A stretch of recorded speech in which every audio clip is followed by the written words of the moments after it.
Fala galera, sejam muito bem-vindos a mais um vídeo aqui no canal. E se você ainda não me conhece, eu me chamo Caco Senza e você está no canal iCode Mobile, que é um canal focado especialmente para o React Native.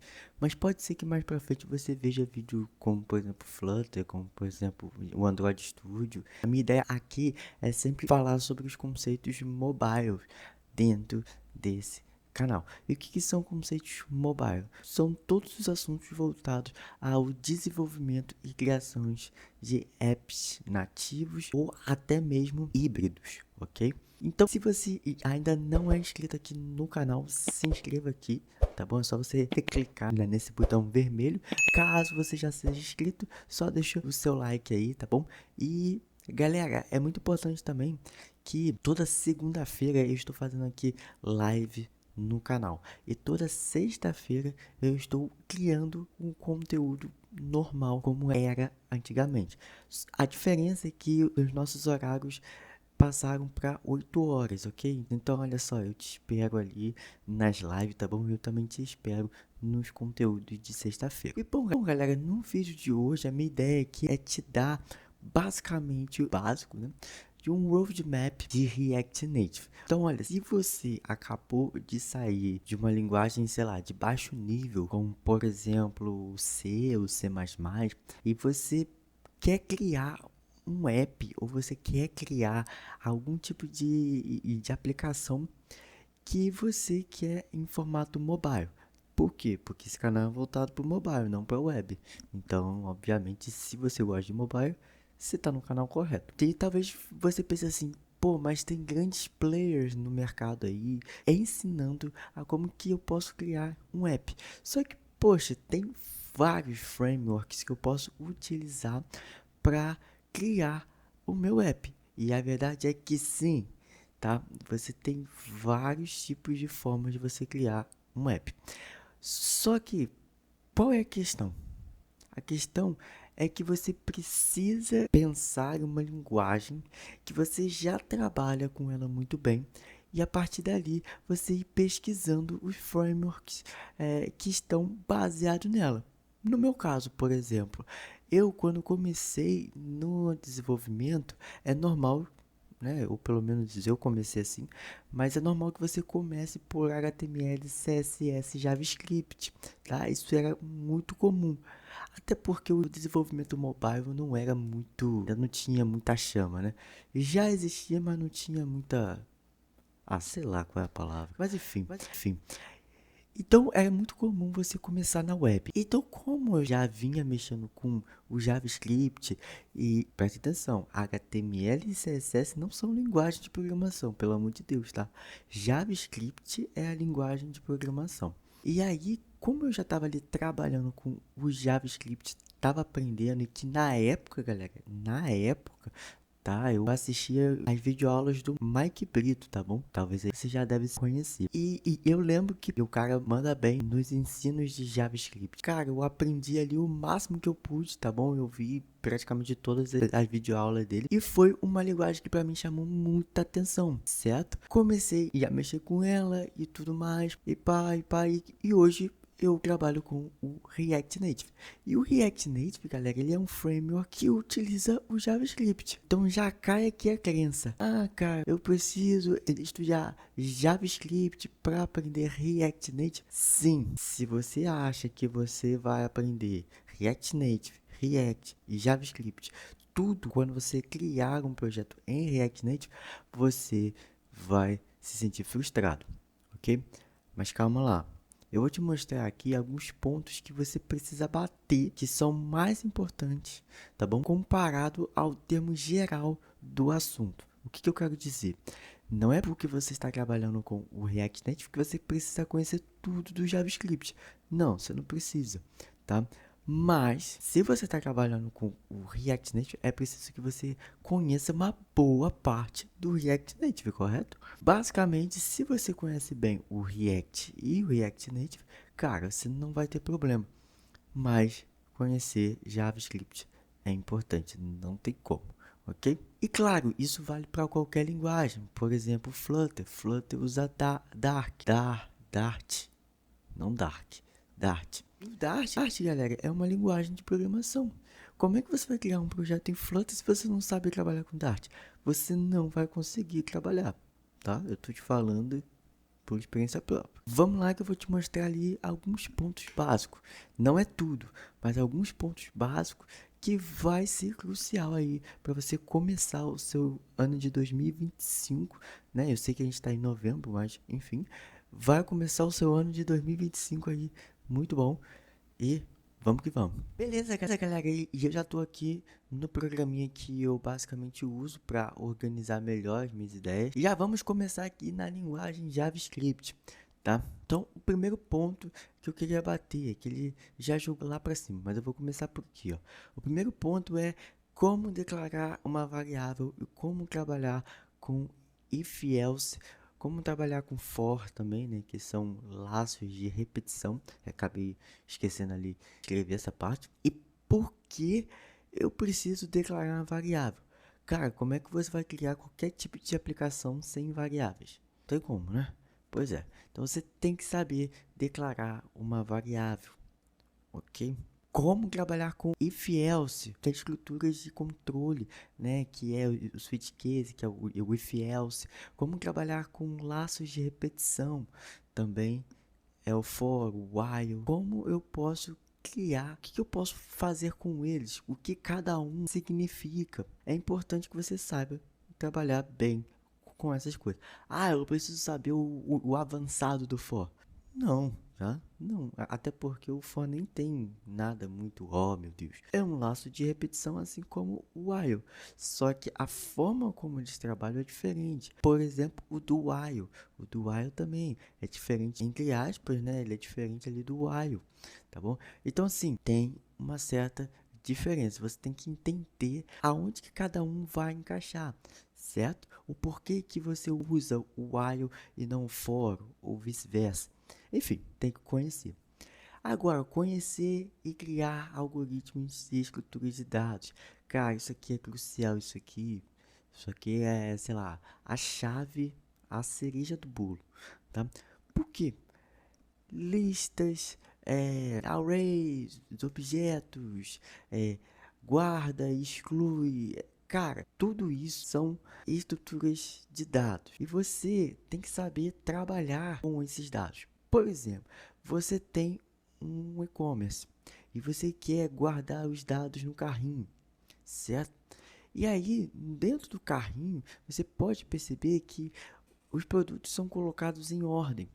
Como é que você vai colocar aqueles produtos em ordem se você não sabe trabalhar com listas, por exemplo, né? Se você não sabe trabalhar com arrays, cara, tem que conhecer, beleza? Trabalhar com promises e funções assíncronas. E como é que você vai fazer se o seu app não funciona quando ele faz consumo de API, né? Como assim, cara?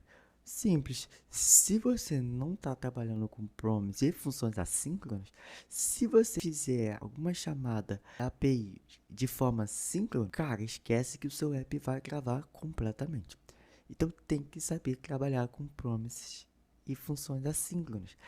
É claro que as promises elas também não servem apenas para fazer uma requisição API, também serve para dividir e tirar as dependências entre as funções. Como assim? Se você tem uma função que ela é chamada depois de uma outra função, que é chamada depois de uma outra função, você consegue dar uma independência nas chamadas dessas funções, ou seja, você consegue chamar da função A, B e C ao mesmo tempo, praticamente, utilizando promises, né? Se você não sabia disso, é uma dica aí, ok? E isso me ajudou muito em questão de performance, ok? E para cá para cima, como que faz importações dos módulos e bibliotecas? Eu sei que isso aí vai funcionar mais para o framework, mas é importante que quando você instala alguma biblioteca de terceiro dentro do seu app, é comum que você importe ele no seu projeto. Então você vai lá dar um import, e o nome, from e qual pasta que ele tá, beleza? Então são importações que basicamente a gente vê lá nos assuntos de modularização dentro do JavaScript, ok? Então assim, esse é o básico, tá? O JavaScript é muito maior, mas esse é o básico. E aí a gente cai aqui no React Native, que também eu vou te falar aqui o básico, ok? Ah, Caio, por que você está me falando básico? Porque são os passos para você começar no React Native. Não tem por que eu falar de conceitos avançados. Por exemplo, como que você cria um projeto? Você vai criar com o Expo ou com o React Native? Tem uma diferença? Claro que tem. Claro que tem, eu já falei aqui no canal 400 bilhões de milhões, 300 e 400 trilhões de vezes aqui no canal. Nem existe esse número, mas enfim. Eu já falei várias vezes aqui. Como renderiza um texto, uma view, uma imagem, uma parte gráfica. Também é preciso conhecer no React Native. View, galera. O que é uma view? Tá bom? Por que colocar uma view? Ok? É muito importante que quando você está estudando, você entender o porquê das coisas, ok? Se você não buscar o porquê das coisas, você nunca vai sair do lugar, ok? Você vai estar sempre copiando o código das pessoas, ok? E para você criar o seu código, é importante que você entenda o porquê das coisas. Por que eu vou colocar um táxi? Por que eu vou colocar uma view aqui ou uma image aqui? Beleza? É importante. Como fazer chamadas APIs? Eu comentei ali da Promise e as Promises estão ali praticamente implícitas no conceito de APIs. Então, quando você for ver o conceito de APIs, é natural que você veja funções assíncronas e promise, né? E claro, está por dentro da comunidade do React Native ou do Expo. Ou seja, se você escolheu lá, eu vou trabalhar com a CLI padrão do React Native, tem problema? Não, nenhum problema. Agora, você precisa estar por dentro da comunidade. Por que isso? Porque muitas vezes as bibliotecas que você usa do React Native, elas dão problemas. E como é que você soluciona? Como, galera? Como? Não é via chat GPT, é Stack Overflow, é comunidade. Por quê? Porque vai ver, a galera já passou por aquele problema e já tem como resolver eles. Beleza, você pega aquela solução e implementa no seu app e pronto. Ah, mas mesmo assim não resolveu. Você pesquisa. Se não der mesmo, aí, meu amigo, você vai ter que trocar ali de biblioteca e vai ter que dar ali um jeitinho para solucionar aquele problema, ok? Saber instalar e entender a diferença entre Expo Install e npm install ou yarn add. É importante que você entenda a diferença, porque o Expo Install, galera, quando você instala uma biblioteca que precisa do Expo Install, ok? Você tem que instalar com o Expo Install. Ah, cara, mas é a mesma coisa, até porque por baixo dos panos ele está usando ali o Yarn ou o próprio npm. Sim, galera, mas qual é o poder do Expo Install? É que além de ele instalar aquela biblioteca no seu projeto, ele já faz as configurações nativas. Ou seja, a parte do link que você teria que fazer no React Native padrão, ele já faz para você. O que é o link? É eu pegar aquela biblioteca e linkar com o código nativo, que é para ser aceito no Android e no iOS, ok? O Expo Install tem esse poder. E quando não tiver o Expo Install, instala com o Yarn-Add e se precisar de alguma configuração nativa, você faz. Isso aqui, galera, é bastante usado quando você vai criar uma build de desenvolvimento, ok? Que eu já vou falar já já. Aqui no canal, galera, tem tudo isso, ok? Então, olha, se você ainda não é inscrito no canal, se inscreva. É muito importante isso. Conhecer sites para fontes de inspiração. Por exemplo, você precisa colocar fontes externas no seu projeto. Se você reparar, as fontes desse app aqui é diferente das fontes do Google, porque cada fonte vai sinalizar alguma marca naquele app. E você precisa conhecer sites de inspiração para você criar os seus apps baseado na sua inspiração. Então, por exemplo, você tem um Pinterest, você tem um Dribbble, tá? Você tem, por exemplo, vários sites aí, o Google Fonts para fontes, né? Você tem o Adobe Color para escolher cores que você queira implementar no seu app. E é inspiração, não é copiar, ok? Como gerar uma build de produção ou desenvolvimento, você precisa saber disso. Por quê? Porque uma build de produção é o seu app final que você vai mandar para as lojas, ok? Então lá para Google Play e para Apple Store. Build de desenvolvimento é você criar uma build, mas ele ainda não está finalizado. Ele é só uma build de desenvolvimento, ou seja, ele é e ele está em desenvolvimento e não em produção.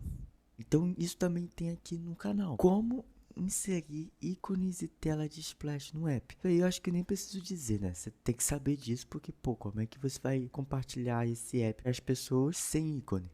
Ou como é que o cara lá, ele vai abrir o seu app e não tem nenhuma tela de splash ali para apresentar a marca do app? Estranho, né? Como o app se comporta ou pode se comportar com volumes altos de dados em lista. E isso aqui tem muito a ver com o conceito lá de JavaScript, quando eu falei de estruturas de dados.